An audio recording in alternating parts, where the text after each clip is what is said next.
Nuit de divas. Aujourd'hui, nous allons une table ronde.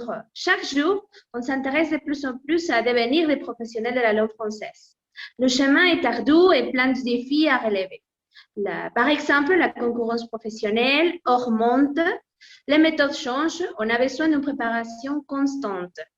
Pour approfondir un peu plus le sujet, nous avons des invités de luxe. Elles sont professeurs de la faculté de langue de l'Université autonome de l'État du Mexique. Elles nous parleront des défis auxquels sont confrontés les professionnels de la langue française. Nous avons l'honneur de vous présenter notre première spécialiste de la langue française, la professeure Guadalupe Ruby Flores. En second lieu, nous avons l'incroyable présence d'une spécialiste de la langue française, la présence de trois autres invités, professeurs et spécialistes de la langue française. Ce sont Georgia Marie Ketty-Grondin, Augustin et Christelle Annick Ferrari, c'est Margarita Sanchez-Obando. Bonjour et bienvenue. Je n'ai pas de mots pour vous remercier d'avoir accepté cette invitation et surtout parce que vous allez nous partager votre précieux avis. Nous commencerons dans l'ordre dans lequel vous avez été présenté et à la fin, vous répondrez aux questions que nos internautes peuvent poser sur les réseaux sociaux. Voilà. Je vais laisser la parole. Voilà, on commence avec mon amie, ma collègue, Guadalupe Ruby.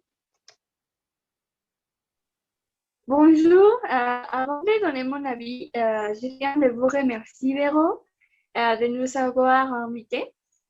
C'est un plaisir de partager mon expérience et pouvoir m'exprimer. Aïe, aïe, aïe.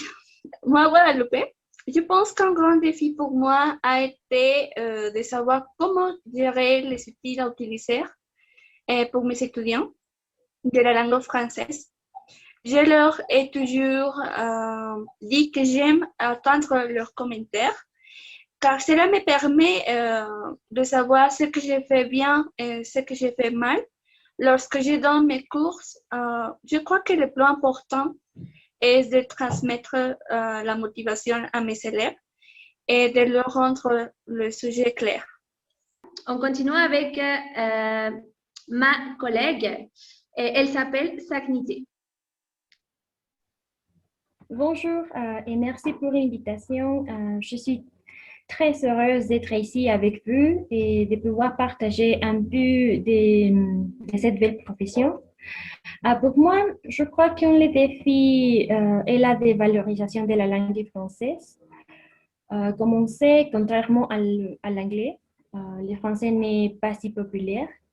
Et c'est pour ça qu'il n'est pas si facile de trouver un emploi d'enseignante de français dans les écoles publiques, soit l'école primaire, les maternelles ou les lycées. Et je crois que donc, la seule option est de chercher du travail dans les secteurs privés. Je crois que c'est ça. Voilà, merci. Je vais laisser la parole à mon amie, ma collègue aussi, Christelle. Merci beaucoup, Madame Véro. Je suis très contente d'être avec vous, mes camarades. À mon avis, enseigner la langue française n'est pas très difficile parce que, comme vous le savez, c'est ma langue maternelle. Toutefois, aujourd'hui, les choses ont changé à cause de la pandémie. Je peux dire qu'un des défis pour moi est d'enseigner la langue à distance. La connexion à l'Internet n'est pas bonne. Et c'est pour ça que beaucoup de personnes ne peuvent pas entrer en classe. D'un autre côté, la façon dont nous devons faire notre matériel est plus facile grâce à quelques plateformes digitales, mais quelquefois, il prend beaucoup de temps. Merci beaucoup. Voilà, on continue avec Margarita Sanchez-Obando. Salut. Le thème, je crois que c'est important car au moment de commencer à apprendre une langue, c'est difficile et l'étudiant a trouvé beaucoup de problèmes, parfois le peu de parler, le structure lexicaux, surtout il y a des problèmes avec exception de la langue et pour moi, le plus gros défi, c'est de travailler la langue avec mes élèves. La plupart d'entre eux, on peut faire des erreurs, ce qui l'empêche de partir en classe. Ces défis nous obligent à pouvoir nous adapter. Georgia, Bene. merci. J'aimerais savoir quel est votre point de vue par rapport à ce sujet. Bien, tout d'abord, merci pour l'invitation. J'aime beaucoup ce type d'activité. Comme mes collègues l'ont déjà commenté, je crois, il est difficile de trouver les lieux de travail et encore plus à cause de la demande et les méconnaissances de la langue. Toutefois, nous, en tant qu'enseignants, devons rester à la pointe, non seulement avec l'information, mais aussi avec la technologie. Et je crois que c'est essentiel, encore plus avec la situation actuelle. D'ailleurs, à mon avis, le point plus important, c'est l'interaction avec les étudiants et même si elle est difficile dans les cours en ligne, ce n'est pas impossible. Merci, Georgia. Merci. Voilà. On va passer dans la partie des questions. Voilà.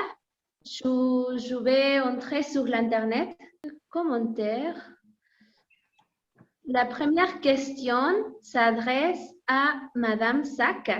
Voilà. Que pensez-vous de ceux qui disent qu'on peut être professeur de langue si on sait parler n'importe quelle langue? Dans ce cas, le français. Bon, je pense qu'il est nécessaire de bien se préparer pour pouvoir enseigner une langue, dans ce cas le français, et pour avoir un impact très positif sur les étudiants et aussi pour savoir développer et résoudre les difficultés qui se présentent en classe. Et bon, je crois qu'en plus d'apprendre une langue, nous apprenons la culture de la France, tu sais, ces pays dont on parlait la langue. Et je dis toujours que être professeur est une grande responsabilité et c'est pour ça que nous devons nous engager à faire de notre mieux pour que nos étudiants apprennent réellement la langue française. Nous avons d'autres questions. Oui. Madame Christelle, apprendre l'espagnol à propos de donner des cours à l'université au Mexique a été très difficile pour vous et pourquoi? Bien sûr, apprendre l'espagnol a été très, très, très difficile. C'est parce que la langue française est ma langue maternelle et arriver au Mexique a été compliqué à cause de la grammaire et des expressions idiomatiques. L'espagnol est une langue très compliquée, mais n'est pas impossible d'apprendre. Oui. Oui. Merci. Voilà, on verra. Voilà, il y avait, non, il y a une question sur Twitter. Je crois que c'est une question qui s'adresse à Madame Sack. Que recommanderiez-vous aux étudiants de la faculté qui sont en train de décider leur langue d'en face et ne savent pas quoi choisir? Bon, c'est une très intéressante question.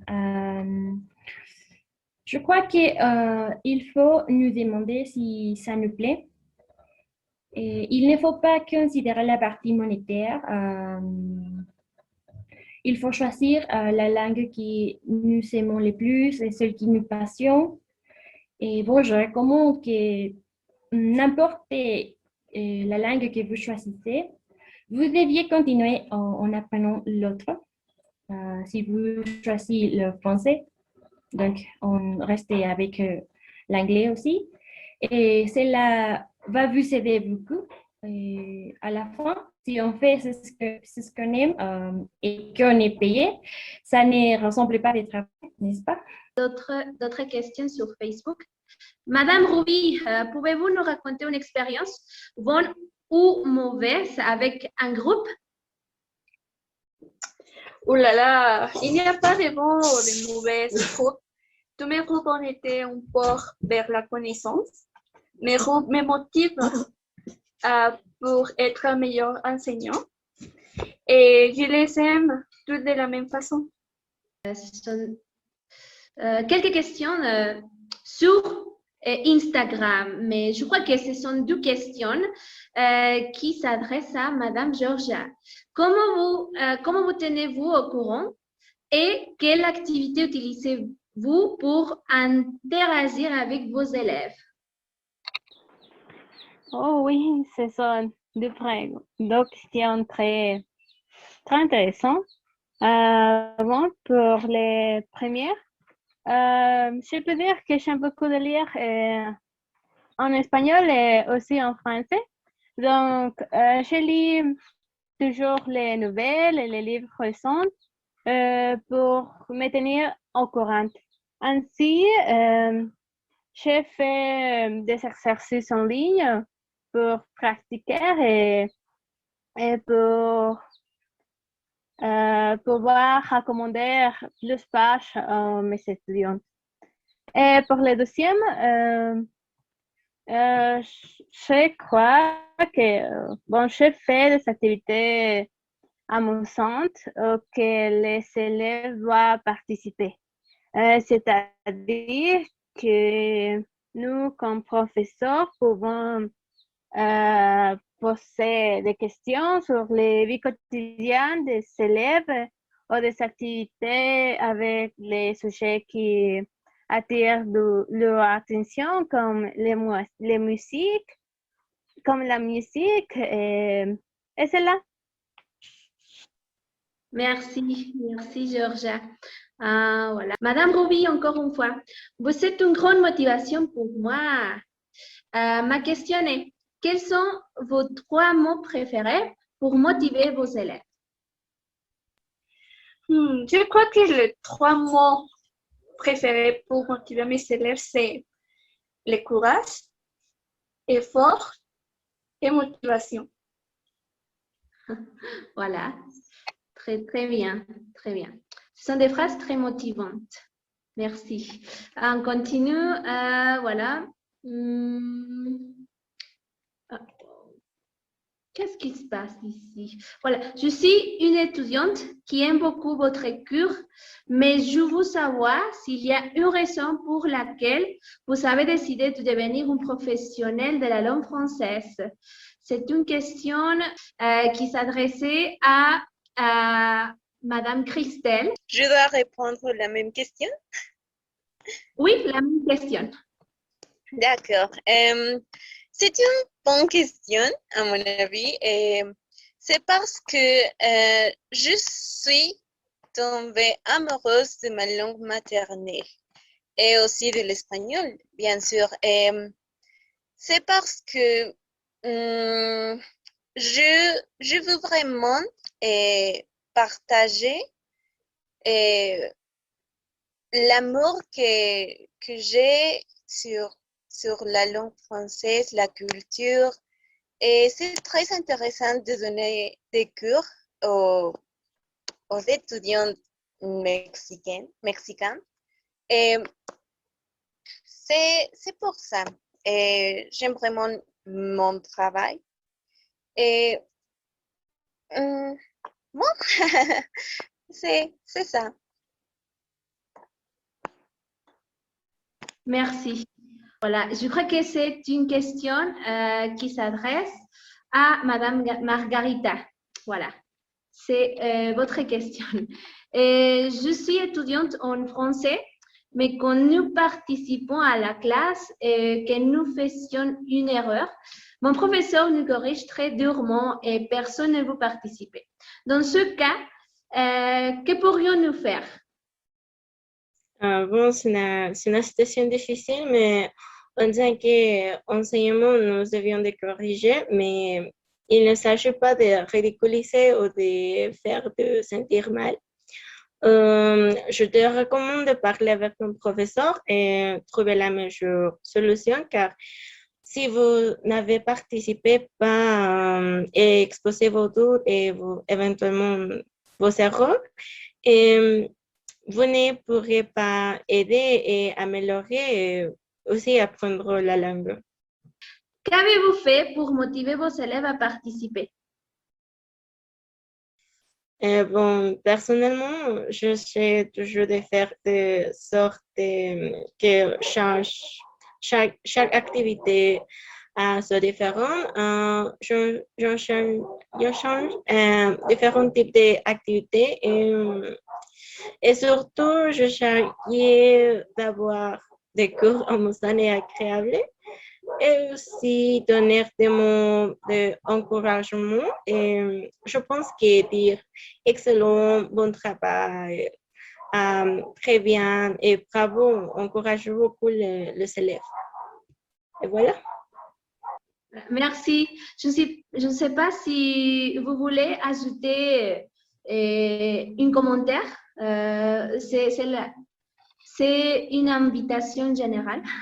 Bien sûr, comme je l'ai dit à mes étudiants, il ne s'agit pas d'essayer en reboot tous les sujets. Essayez de vous débrasser de la peur, de parler et rester sur les cibles et observer notre professeur et pour que demain nous leur soyons supérieurs. Je pense que c'est un bon argumentaire. Oui, c'est vrai. Voilà. On continue avec, je ne sais pas, Madame Christelle. Oui, je veux dire quelque chose. Il est très important de beaucoup étudier pour devenir un professionnel de cette merveilleuse langue.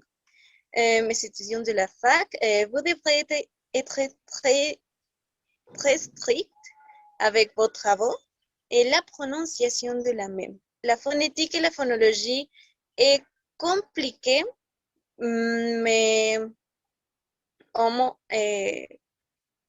c'est très intéressant d'apprendre une nouvelle langue. Et bon, oui, nous savons que c'est un chemin long et fatigant, mais ce sera pour le bien de votre futur. À propos d'aller en France pour connaître la culture française, et en résumé, de la faire votre deuxième. Madame Sack, vous voulez ajouter quelque chose? Oui. Ce que je veux dire, c'est qu'apprendre apprendre une langue est très enrichissante. Et bon, je vous recommande d'apprendre le français, bien sûr. C'est une très belle langue. Et c'est vrai que c'est aussi compliqué, mais ça en vaut la peine. Et donc, bon courage, mes étudiants. Merci. Madame Georgia? Oui, Madame oui, Véro.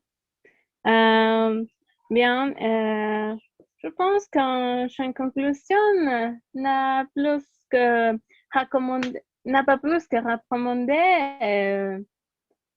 les futurs enseignants de développer l'habitude de lire et de pratiquer autant qu'il peut la langue pour améliorer son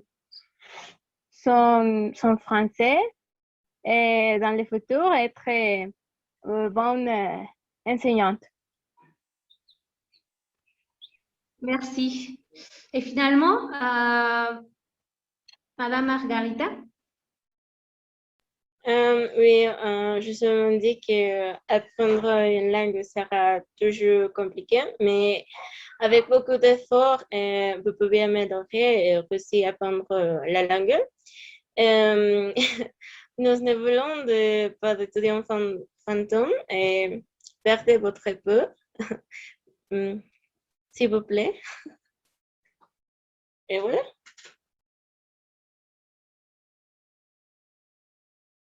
Voilà, merci. Je crois que c'est tout pour notre table ronde.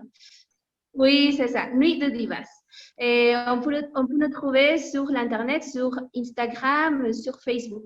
Voilà, c'est tout. Merci. Merci à vous. Merci à vous. Merci à vous, Véro.